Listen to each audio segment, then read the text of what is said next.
Welcome to a special edition of RDG Magazine Podcast. I am your host, Jason Hugg, and today we are broadcasting from the heart of Boyertown, Pennsylvania.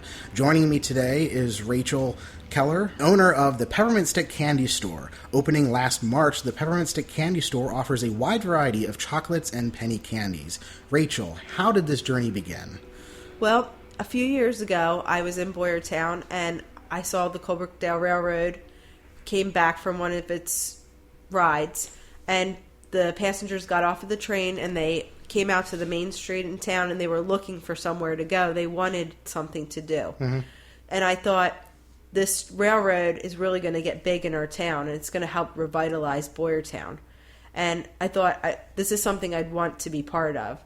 So I was at a point in my life where I could go and get a full-time job, or I could do something crazy like this and start my own business. And I decided I would be crazy and start my own business. So, who actually got you into it? Was there anyone specific? Well, I worked for a catering company for 11 years before I opened the store. So I had worked in food service for a long time. But really, how I got into candy was I thought to myself, what is something marketable to people that would be visiting Boyertown, and also something marketable to the people that live in Boyertown?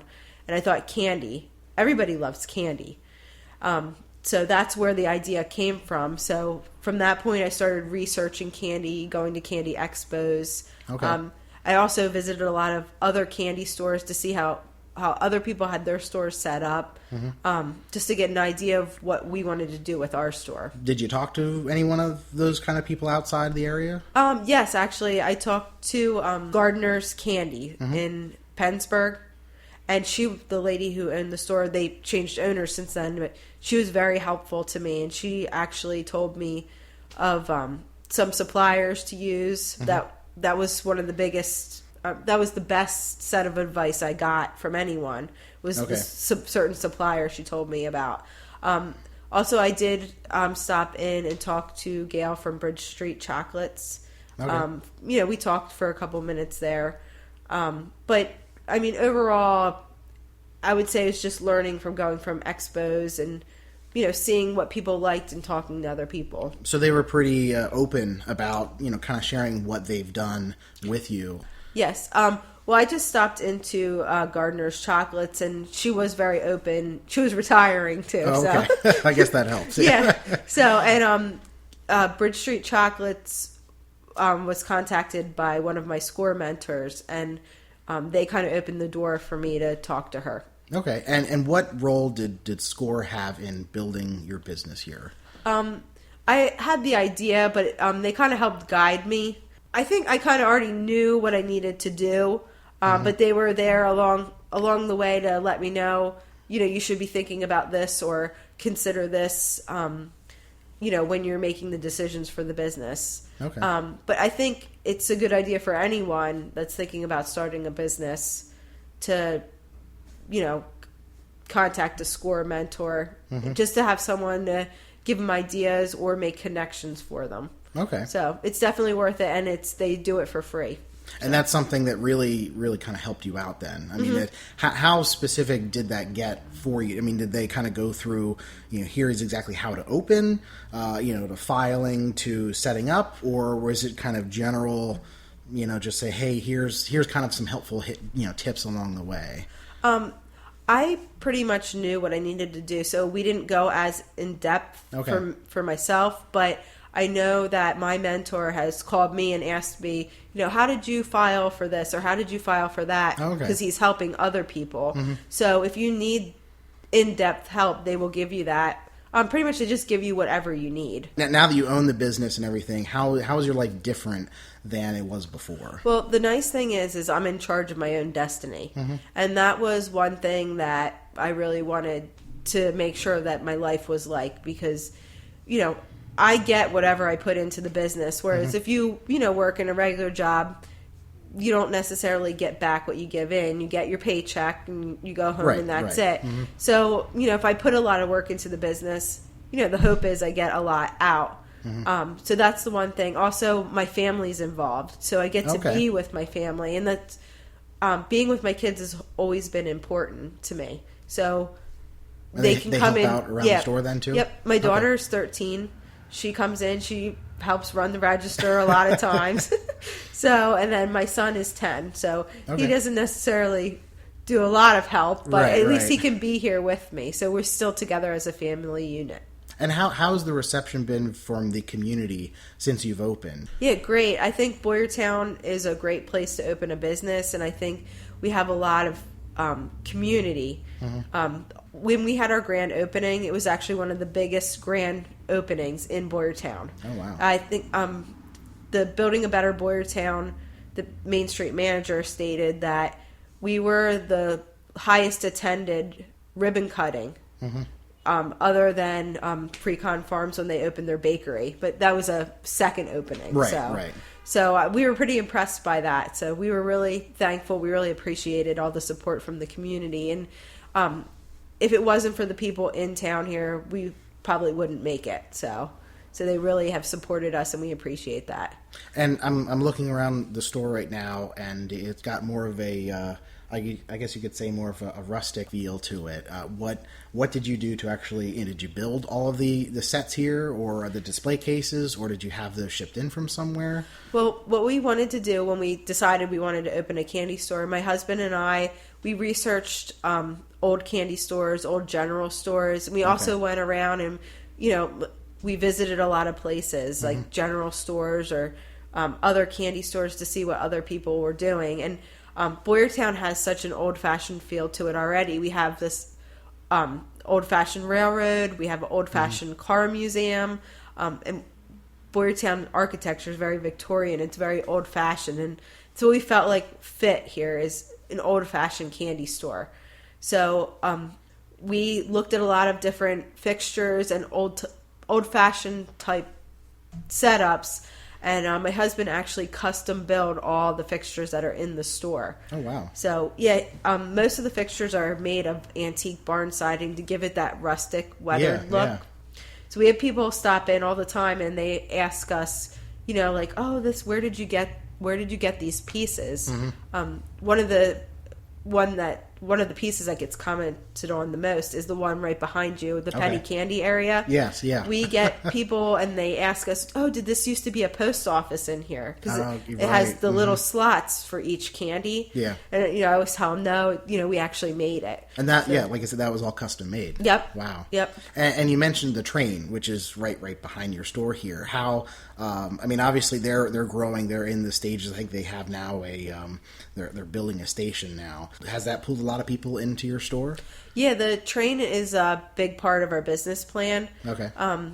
We feel like if you're going to stay in Boyertown after you get off the train, like we are one of the stops that people will visit. We really wanted to make sure this was a family, something you could do with your family. So, and that's why we wanted to do the penny candy section for the kids. So it's actually something parents used to do when they were kids. They can bring their kids in here and do this. And we have the little brown bags, and the kids can count out how much they're getting, and so the train is really important for us. So that's. Do you actually have a relationship with them at all? Do you do things with them? Or? Yeah, we've done some events with them so far. Okay. We've done a wine and chocolate tasting train with them last November, and then we also did some goodie bags for their Halloween trains. Okay. So we try to work as close with them and the car museum. Well, actually, we try to work with all the businesses as much as we can. So, not just the train, of course. Yes. Now, in working with other people and even customers coming in the door, do you do catering? Do you offer other services like that, or is it just candy in the store? Well, we do candy in the store, but we also do candy buffets, which is a big thing now for weddings or baby showers. And what we do is you come in for a consultation. We have some candy. We let you sample the different candy you could pick for your buffet. And then we design it according to your color scheme or theme. And what we do, as long as you purchase all the candy from us, you get a free rental of our glassware. Okay. Because that is a big expense that's saved for the person holding the event. So we also do gift baskets and things like that too. Now, where exactly did you find all the candy that's in the store? I mean, is there one distributor you have for it, or did you specifically? Because you mentioned you go to, or at least you went to a lot of different candy expos, things like that. Did you kind of pick and find different pieces? There's a lot of different suppliers we pull from. I actually really enjoy when people come in and ask me, hey, do you have this candy, or have you seen this candy? Back when I was a kid, I really enjoy seeing if I can find that. Oh. So, we have fizzies. That was something that was back from, the 60s and 70s. Mm-hmm. All the old-fashioned stuff, Mallow cups, Sky bars. But I like when people come in with a new one that maybe I haven't heard of. Can you find that? So, what's the weirdest thing someone's come in? Well, I don't think there's anything or just weird. Odd, not I know usual. There's a candy bar that it was a milkshake bar, something like that. I had a couple people ask me for that, but they don't make that anymore. Okay, so I can't find that one anymore. That one stumped me. Mm-hmm. So, but I've had one we recently got in was Broadway licorice rolls. So it's a red licorice, but it's rolled up like a fruit roll up, but there's 4 pieces in a roll. So it's like a candy bar kind of. Mm-hmm. That was one we recently got in. But we have BB bats, all kinds of different things. So now, have you ever considered making your own, or is this something that you're always going to kind of just get from distributors? Yeah, we definitely would like to get to that point. Right now, we do not make our own. Okay. I always say we're professional taste testers. So we taste test all the candy out there, and then we pick what we think the best is. Well, it's an important step, too. I know. It's a rough job. So, but, we definitely would like that one day. Also, we are in the plans to add hand-dipped ice cream into the store as well. Okay. So that's something else we'd like to add in. And I see you have a cooler of ice cream now. I guess those are just kind of bars. Yeah, we have Nelson's, because getting from local companies as much as we can is important to us. Okay. And I really love Nelson's. It's really a good ice cream. But we have all their novelties. So like the Vanilla Twin Pops, ice cream sandwiches, Bomb Pops. So all the stuff when you were a kid, we have that in ice cream form too. Right. So where's the future going, for the Peppermint Stick candy store?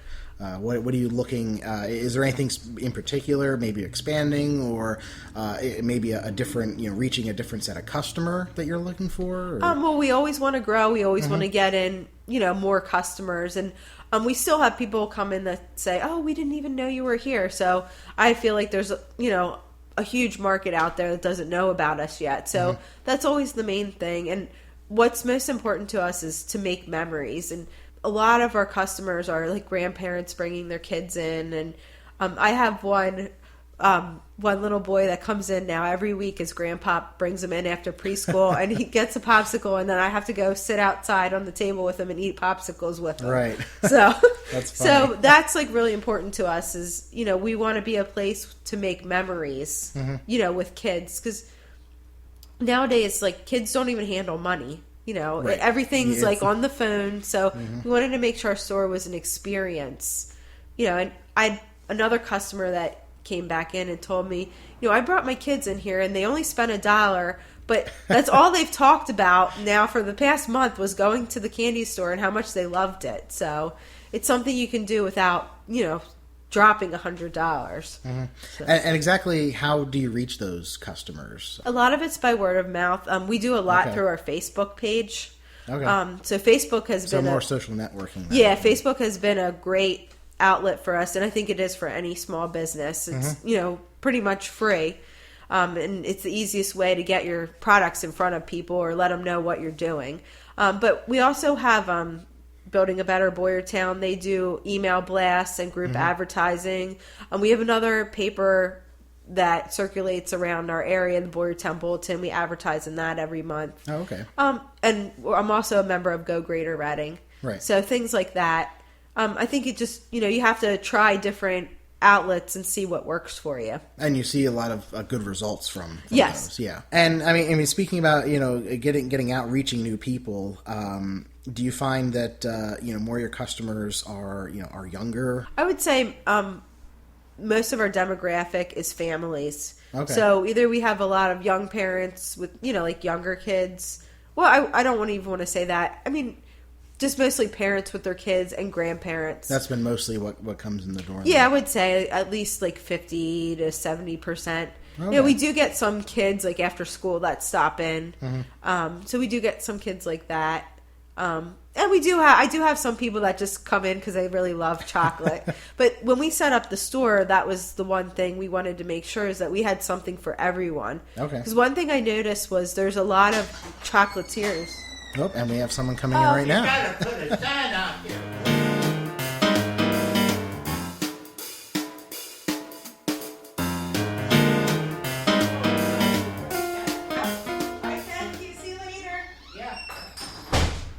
Well, you got customers coming in all the time. That's right. What advice do you have for people who want to get into something like this, business ownership? What advice do you have for them? The best advice I can give anyone is just to do it.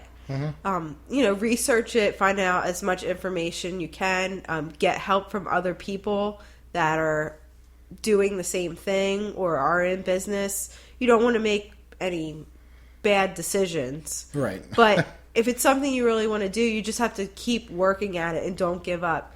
I think a lot of people have ideas. One thing I have to tell you is I had probably about 4 or 5 people say to me, I was going to open a candy store. Oh, really? Yeah. Okay. So, it's just people thought, hey, I think I should open a candy store in Boyertown, but they never took the next step. Right. So I guess I was the lucky one who actually went forward and did it.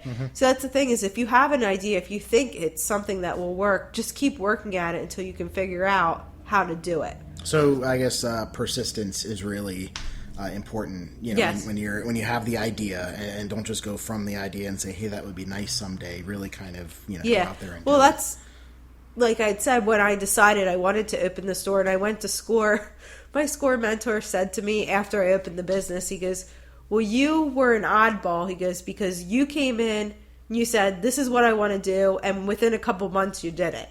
He goes, we Okay. normally have people come in and say, this is what I want to do, but it might take them a year or two to get it all together. So maybe I was, a little bit faster than, what people would recommend. But I think that's the main thing is staying focused on what your dream is and what you want to do. And then you will get there. And if you hit a road bump or if you fail, you just figure that way didn't work, so let me try a new way.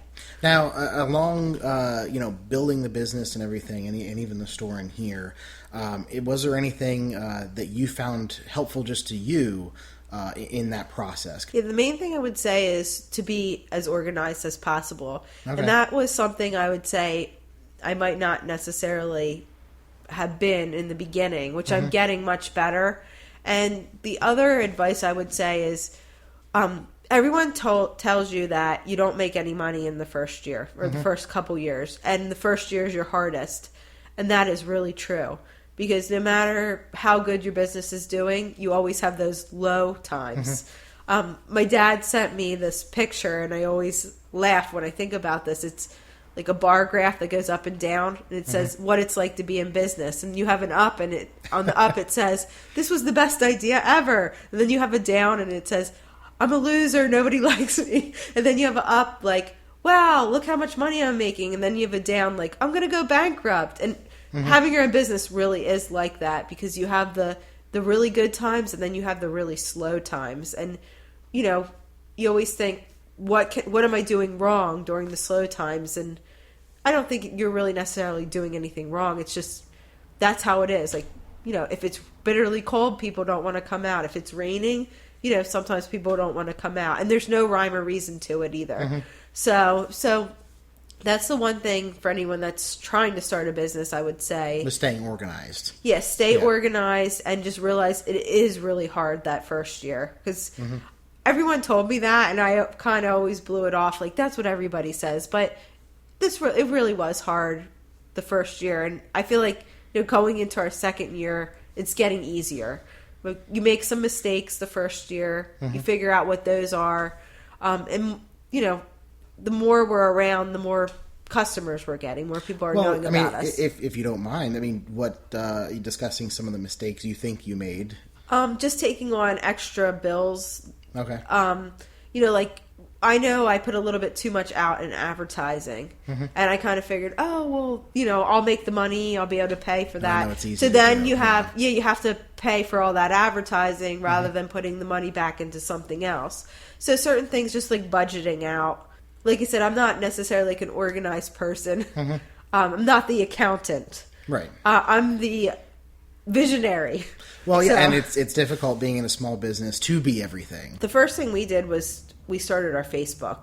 So as I had said before, like Facebook was a huge marketer for us. And I think that's why we had such a great turnout for our grand opening was we created a lot of excitement through Facebook. So that would be one thing I'd definitely say is, a step. The other thing I would say would be make a list of your strengths and weaknesses. Okay. And really try to focus on the weaknesses. Because if all right, I'm really strong at this, and this, even though those might be the things you enjoy doing more, you really have to buckle down and try to get on top of the weaknesses, the things you might not be as good at.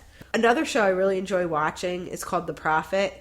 And yes. Do you watch that? I do. Okay. It's a very nice show. I have to tell you, I like that show. And I'm on Marcus LeMay's Facebook I was and going to some other say, things. if Marcus is listening, come on down to Boyertown, right? That's right. That's right. I would love to get in business with him. Yeah.